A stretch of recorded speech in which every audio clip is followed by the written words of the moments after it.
Halo semuanya, aku Amel. Aku Jennifer. Kali ini kita mau sharing nih tentang rhinosinusitis akut atau biasa disebut sinus. Nah, sebelumnya kalian udah pada tahu belum rhinosinusitis atau sinus itu apa? Kalau belum tahu, yuk kita cari tahu. Nah, untuk rhinosinusitis akut sendiri adalah suatu peradangan yang terjadi di rongga sinus.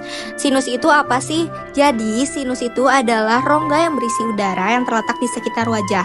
Untuk rhinosinusitis akut, terjadinya itu kurang dari 12 minggu dan terdapat lebih dari sama dengan 2 gejala, yaitu ada keluar cairan dari hidung, terus gangguan penciuman, ada nyeri pada wajah, dan hidung tersumbat. Untuk kejadiannya, di dunia itu sekitar 6-13%. Di Amerika sendiri, kejadiannya itu mencapai 30 juta kasus per tahunnya dan sering terjadi pada anak-anak. Nah, untuk penyebabnya, yaitu bisa karena virus seperti rhinovirus ataupun coronavirus. Bisa juga karena bakteri seperti Streptococcus pneumonia. Nah, untuk perjalanan penyakitnya, jadi nanti kuman seperti bakteri dan virus itu akan masuk ke dalam rongga hidung dan akan mengakibatkan sel-sel yang berada di dalam hidung itu mengalami kerusakan bahkan menyebabkan kematian. Nah, sehingga akan terjadi peradangan. Nah, dari peradangan tersebut itu akan mengakibatkan tertumpuknya lendir karena produksinya semakin banyak, terus pembengkakan dari mukosa hidungnya.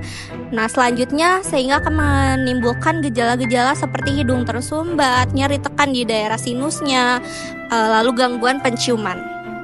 Untuk diagnosisnya bisa dilihat dari anamnesisnya, pemeriksaan fisiknya juga bisa.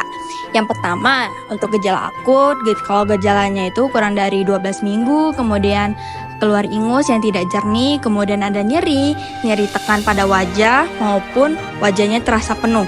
Kemudian kalau udah berat, dia bisa ada demam yang lumayan tinggi, kemudian ada nyeri tekan pada wajah.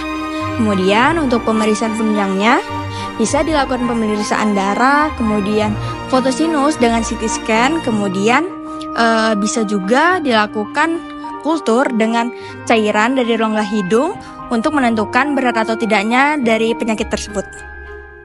Nah, untuk penata laksanaannya bisa diberikan anti nyeri, lalu pada kasus bakteri bisa diberikan antibiotik, dan untuk mencegah alergi atau mengobati alerginya bisa diberikan anti alergi. Untuk komplikasinya, kasus ini tuh jarang, 1 dari 1000 kasus, di mana dia bisa menyebar ke mata, tulang, maupun ke otak. Nah, sekarang udah tahu kan tentang sinus, tapi perlu diingat ya teman-teman, Kalian harus tetap datang secara langsung ke dokter spesialis THT untuk mendapatkan diagnosis dan pengobatan secara tepat. Jangan lupa ya teman-teman. Terima kasih. dah!